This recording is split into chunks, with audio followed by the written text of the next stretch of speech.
I stabbed an egg.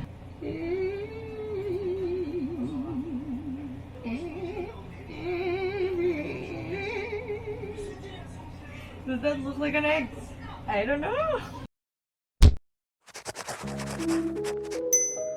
Hey guys, welcome to the channel. Today I'm working on my first set of monthly spreads for 2022. So let's get into it. Of course, we're gonna start with the cover page. This month is themed after eggs. Yes, eggs. I'll go explain why later, but let's just start with the drawing. This cover is gonna be a table with some food on it. With my markers, I color in the crust of some bread and the yolk of the egg. Since I don't have markers light enough, I'm using colored pencils to make the top part of the bread. Then outline the entire thing with my black pen, creating the full egg on toast on the plate. When I erase the pencil, it removes some of the colored pencils, so I had to add some more. Then right above the plate, I color in a mug that I'm gonna add more to later. But on the other side of the page, there's two more dishes. The one on the bottom is gonna be a plate of poached eggs, so after the plate is outlined, I make a pool of yolk between the two eggs. Then I just outline the shapes of the eggs. One of them's whole and the other is split, and the split one's making the pool of yolk. I felt like something was missing, so I wanted some sort of seasoning on top. I settled for making it in dark gray to look like black pepper instead of the green I was initially planning. The last plate is the most complex. This is supposed to be a classic omurice, which is basically a football-shaped omelette with rice inside. To make it a little more 3D, I colored the bottom a darker yellow than the top. I also tried to color the actual shape in the same curved pattern just in case the way it's colored in shows in the darkness of the colors. Usually omurice isn't served alone, so I wanted to add some extra details. I brought out my pastel red paint to make the other parts, but I held off on it since it was just gonna make the entire thing more complicated. I just colored each element with a marker instead. So this is gonna have some octo weenies and some tomatoes to contrast with the yellow and blue. I use different colors for them so that they don't merge with each other. Then I draw on the zigzag for the ketchup on the omurice. I had to wait until the yellow had dried so it wouldn't blend or bleed. I add the extra details on the tomatoes and the bottom of the legs of the octo weenies. Then I outline everything, even giving small eyes to the octo weenies. The last big element is the cup. I start by drawing out some latte art looking things. It doesn't matter if it looks perfect since it's supposed to be liquid anyway. I color the outsides, leaving the latte part clear. Since the milk isn't gonna look completely white, I take my colored pencil and color in the parts I left out. This is looking super plain, but there's a reason for that. I'm going to make a gingham tablecloth to add to the look of the cover, and I didn't put that much on the table since the gingham's gonna be a busy pattern. The dot grid is really gonna help to create this pattern. I use a lighter and a darker shade of blue to make the pattern. I start with a darker blue and start making squares. These are supposed to be one block apart from each other, but I made a mistake somewhere and skipped 2 blocks instead of 1, so I had to work around it. Then you just take the lighter blue and use it to connect all the darker blue squares. It takes a lot of time, but it's worth it in the end. So while I'm working on the background, I want to explain the vibe I'm going for this year as well as why it's themed after eggs. First off, I had the idea a few months ago to make aesthetic looking designs from seemingly mundane themes. Then I had another idea about what general theme I wanted to go for 2022.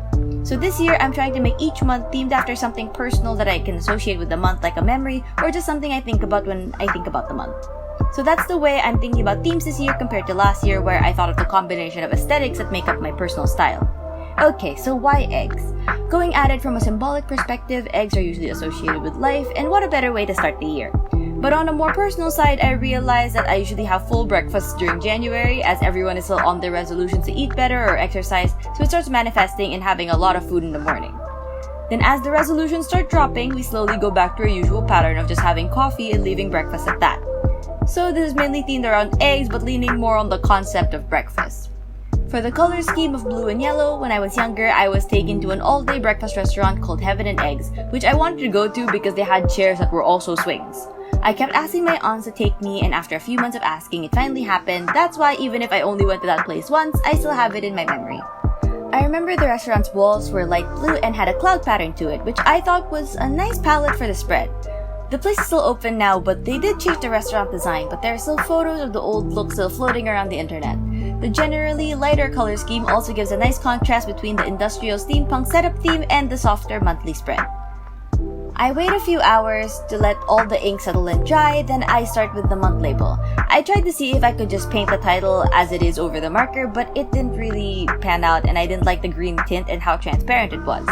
To solve that, I take an opaque white paint and paint the title with that first. It should give the pastel yellow a base for the pastel to show. I'm using a very round font for this one since I thought it would look nice with just the gentle look of the start of the year. I make sure to give it enough coats that the blue marker wouldn't show up and change the paint color. Then when I barely see the gingham pattern through the paint, I go over all the letters with pastel yellow paint. I'm using this pre-mixed pastel yellow from a set of pastel paints I bought. When that's all dry, I trace the entire text with a black pen to match all the drawings on the page that are also traced with black. Next is the monthly. My first step is adding the accent washi tape on top of the week and making the calendar. For this month, it's blue tape on top and a muted yellow for the rest of the calendar with light blue numbers. Starting sometime in late 2021, I stopped adding day labels to my monthly calendar since it's hard to write on washi tape. I already knew that my preferred calendar layout is a Monday start, so I always keep my spreads the same way and I wouldn't need a label anymore. Some of you might be here for the first time and notice that my calendar isn't symmetrical and the edges are wider. This is because I expect my weekends to have more work than my weekdays, so I give it more space for tasks. The month label of the spread is made from the same rounded font, but I color it with pastel blue instead, since the yellow calendar lines dominate the spread's look when you look at it close up. I don't need to pre-color the title with white because I'm already painting on a white page. When that's dry, I outline it with a light blue pen just to clean up the edges. Since I don't need the black pen to overpower the background, I can use a gentler color that matches the paint. For a simple decoration, I make an egg cup at the side of the page. It's one of the small cups that can hold one egg. I use a yellow retro highlighter to color it a pastel yellow to match the spread, then I can outline that drawing to make the egg on top so I don't have to color it. I line up the highlighters and pens to create my color code. It's still finals week for me, so I need my color code to help me plan my days. I don't really use the highlighters of my monthlies that much anymore, but they do help making the color codes a lot easier to identify. Matching how I remember heaven and eggs as a child, I add a big cloud on the top and a few small clouds around the month label.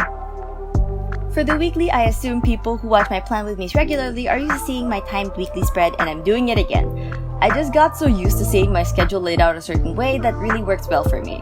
So I don't want to change it since it is working so well. I use the same retro highlighter for the corner calendar, then use my blue and yellow Muji pens to fill out the day label and the dates respectively. I wanted a warm color that was neutral for some accents, so I settled on this beige-brown color since it wasn't as dark as brown or black, but it was still a neutral that paired well with my current color scheme, and I used that to make the side box. Then I go across making all the time labels with the same light blue Muji pen. I'd be decorating this with eggs later, so I think better to have more blue in the spread than yellow. I use my beige pen to make the day labels with more emphasis on the day of the week than the date. Since I run on a student schedule, it's easier for me to identify my sched based on it.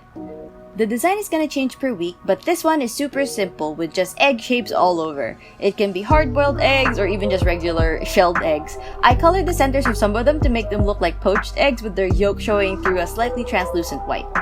I'll get back to making the designs later, but while I make 4 more of the spreads without decoration, it's time for the usual life check-ins. So about the time when this is posted, it would be finals time for UP.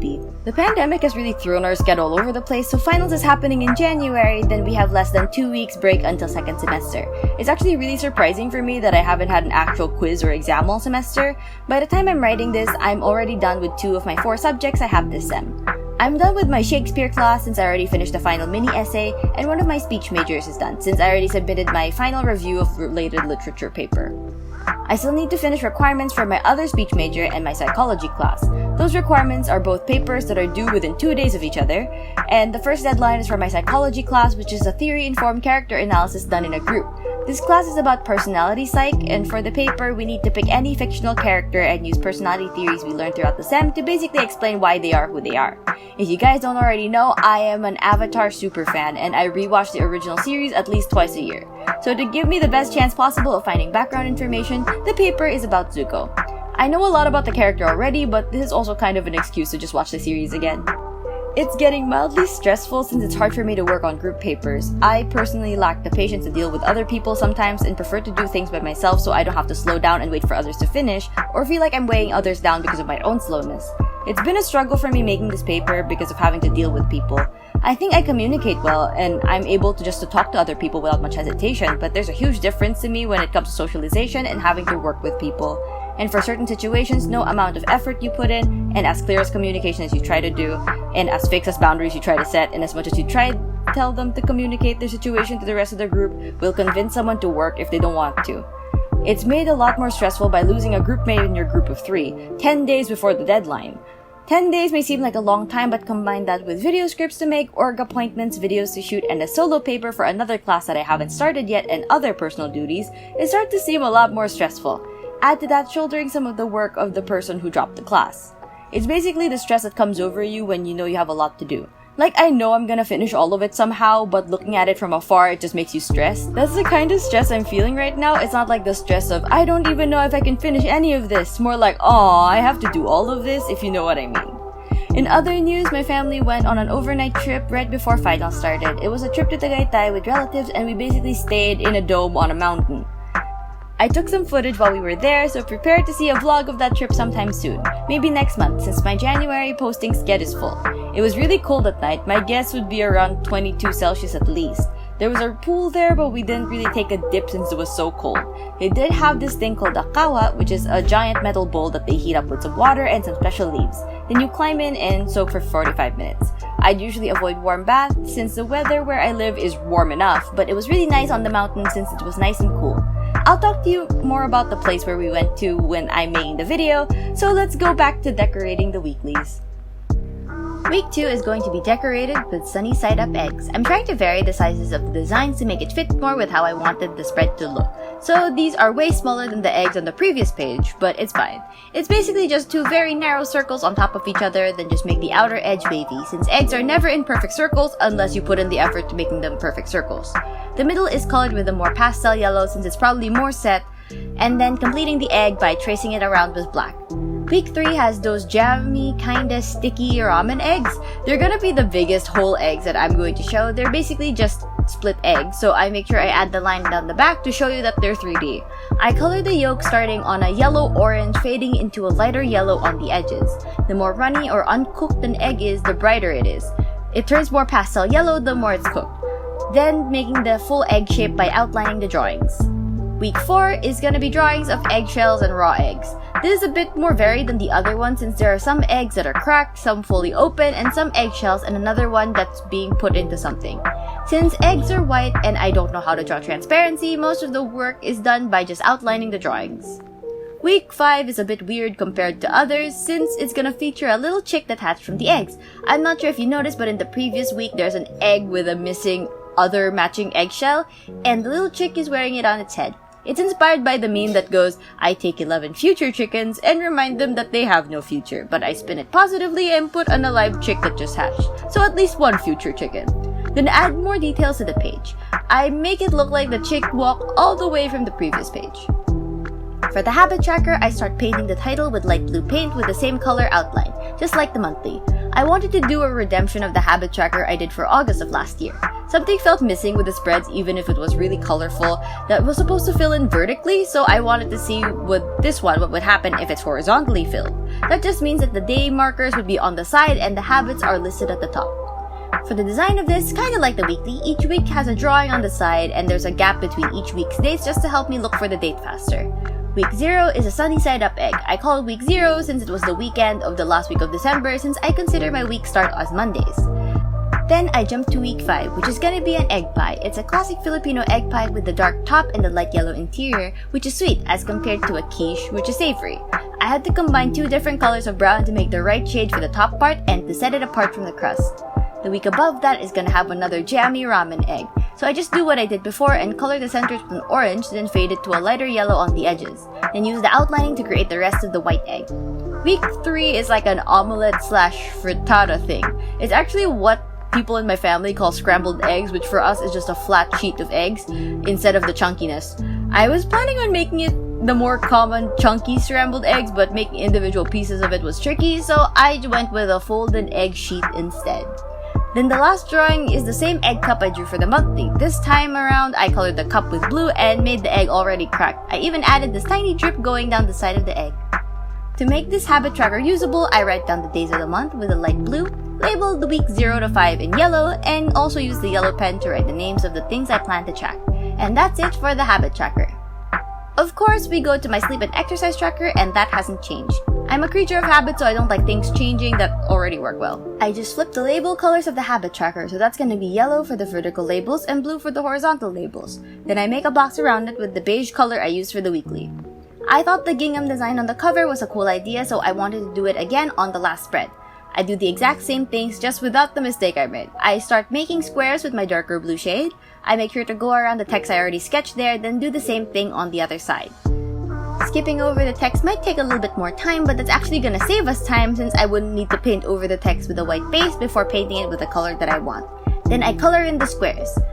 Then, taking the lighter blue, I connect each dark blue piece in a cross shape so it forms a grid of dark blue, light blue, and white squares.